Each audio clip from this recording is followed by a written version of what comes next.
Hey there, and welcome back to Coffee Break Blogging. Today, I'm going to give you a tactic.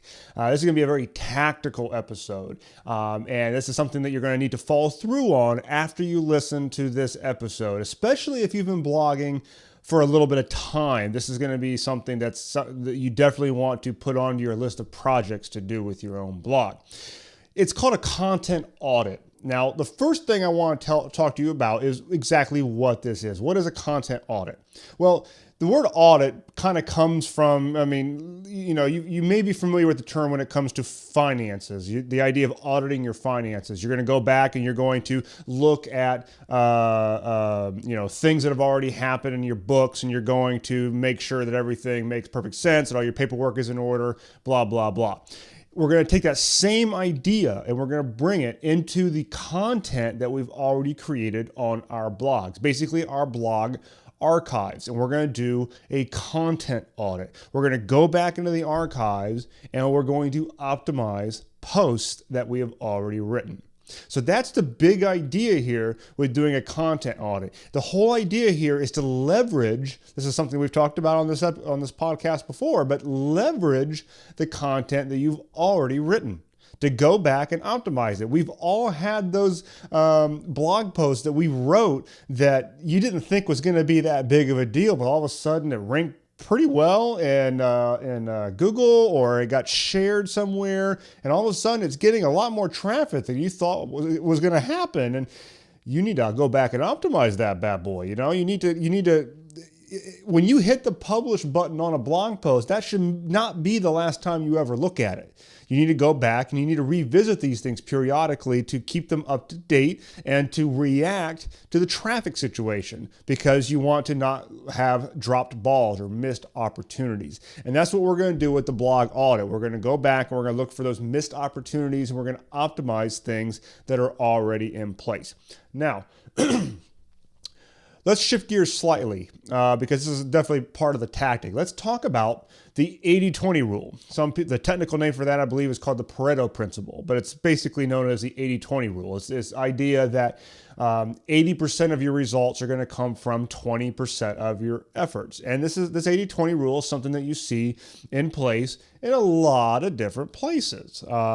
Generally speaking, you're going to get 80% of your results with whatever you're shooting for with about 20% of your work. Okay? So this 80-20 rule you see all over the place, and it applies to our content. In some cases, it can be a lot more extreme, actually, than 80-20. But the idea is that probably 80% of your traffic is going to come from 20% or less of your blog post. Majority of the blog posts that you have in your archives are probably not going to see a whole lot of traffic after they disappear into the archives. But you're going to have those few, that 20%-ish of blog posts that do pretty well. They're ranked fairly well in Google, and they're going to bring you a majority of their traffic. In some cases, it can be a lot more extreme than that. I think in my case, I have about 5% of my blog archives that are bringing me about 80% of my traffic. That happens. That's totally cool. But here's the thing. This content audit really comes into play when you have that type of situation happening, because basically then you've got blog posts back in your archives that are acting as major landing pages. You've got traffic coming directly to those things in a pretty good volume. It's essentially a landing page. Now, if that landing page is set up like a typical blog post, in other words, not very well, you're dropping the ball. So how can we discover where our traffic is coming from? Well, I recommend that you go to Google Analytics, freebie, totally awesome analytics package, and you definitely should be using Google Analytics on your blog. And I'm going to assume that you are, so I'm going to give you a very quick walkthrough on how to go about identifying what your top trafficked posts are. So when you go into your Google, when you go into your Google Analytics report for your website, you're going to go to behavior, and then you're going to click on site content, and then you're going to click on all pages. And what you're going to get is this table that lists out different URLs on your site, and it's going to be sorted by number of page views. And it automatically, by default, it's going to have the most popular URLs listed at the top, and it's going to go down to the bottom. Now, typically, you're going to have a very steep bell curve on there. You're going to have this thing where the top several posts are going to get like pretty decent traffic, and then it's going to quickly go down. And by the time you get down toward the bottom of this table, you're going to have, single digit numbers. You're not going to have a lot going on. Now, with this table, the first thing you want to do is you want to go down the bottom of it, and you want to show enough rows on this table to accommodate a pretty good majority of your content. So if you've been blogging for a really long time like I have, you're going to have several hundred posts in your archives. So the default display of, I don't know what it is off the top of my head, if they show maybe the top 50 pages, that might not be enough to give you a good representative sample. So go down and it'll say show more rows and select a bigger number. I think I selected like 250 or 500 or something like that. Now, once you've done that, you're going to have this much longer table of all of the URLs on your site now listed by most popular, like the most amount of traffic. Now, what you want to do from there is go to export this to Excel. So Excel is just the spreadsheet program made by Microsoft. So go to the very top and you'll have a little export drop down, and you can simply say export this thing to Excel. And there's other formats there, but Excel is nice and easy. You can even automatically export this into a Google spreadsheet, and that works totally fine if you don't have Excel. The whole idea is just to get it into a spreadsheet. Now, once you got it into a spreadsheet, this is where you can actually very easily determine what's going on. You're going to have the page views column inside that spreadsheet, and they're just numbers. They're just numbers, and you're also going to get a sum figure in that spreadsheet where you can actually say, for these 250 blog posts listed, what is the total amount of traffic for that? So that represents 100% of your traffic in theory here.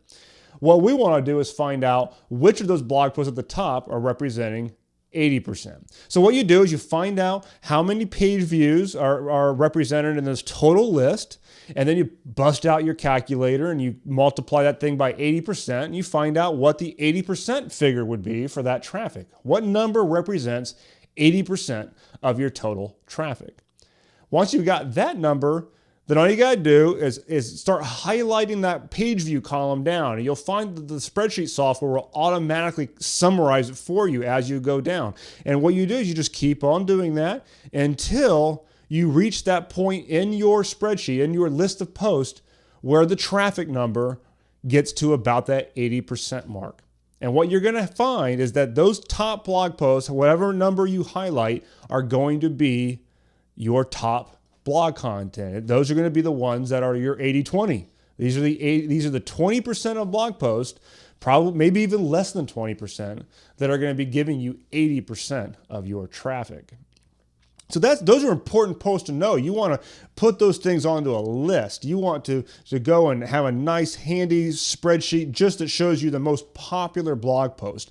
And then we're going to go and we're going to optimize those damn things. That's what we're going to do, because we know that most of our traffic is coming in on these things. And put yourself in my case. If I find out that 80% of my traffic is coming from just 5% of my blog post, if I go back and really tweak and optimize those 5%, think about the additional results that I'm going to be getting from content that I've already written. Now, what are you going to do with these blog posts? What are you going to do with them? Well, you want to reduce the bounce rate, because that's a very important factor for search engine optimization. And we'll talk about that maybe perhaps in some future episodes. But really, a lot of what people think of in terms of SEO with keywords and links and all these things, a lot of it has changed. And what we're really about now is user engagement on the article. And a big factor of measuring user engagement is that bounce rate. Now, so if you have a high bounce rate on one of these posts, you want to see what you can do to reduce that, because reducing the bounce rate on one of your highest traffic posts is going to have a very leverageable high net effect on the bounce rate on your entire site. So if you want to get a little bit more information about reducing your bounce rate, I would encourage you to go back to episode 56 of the Coffee Break Blogging Podcast, because I do talk about it in a lot more detail there. That's episode 56 of Coffee Break Blogging. It has to do with how to reduce your site's bounce rate. Now, another thing that you want to optimize on these high traffic posts is, of course, the email opt-in process. Like I said at the beginning of this, each one of these posts is essentially a landing page. I mean, quite literally, people are landing on these blog posts. So treat it as a landing page. You might not want to have that particular post set up like a typical blog post with a big cluttery sidebar and all the usual garbage that goes on a blog. You might want to really optimize these things so that it funnels people into a proper opt-in process. Now, one thing that you might want to highly consider doing is what's been called the content upgrade. It's the idea of creating a lead magnet or a giveaway of some kind that is tightly related to that blog post. Like it just goes with it like peas and carrots.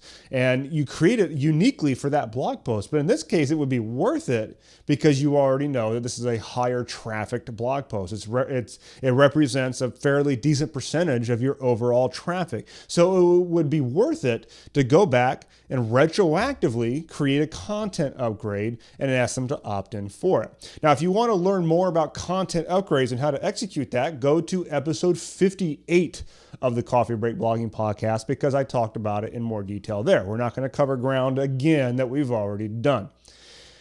The third thing, and we haven't talked as much about this yet, but it'll come up in future episodes of the show, is how to act, is the sales funnel itself.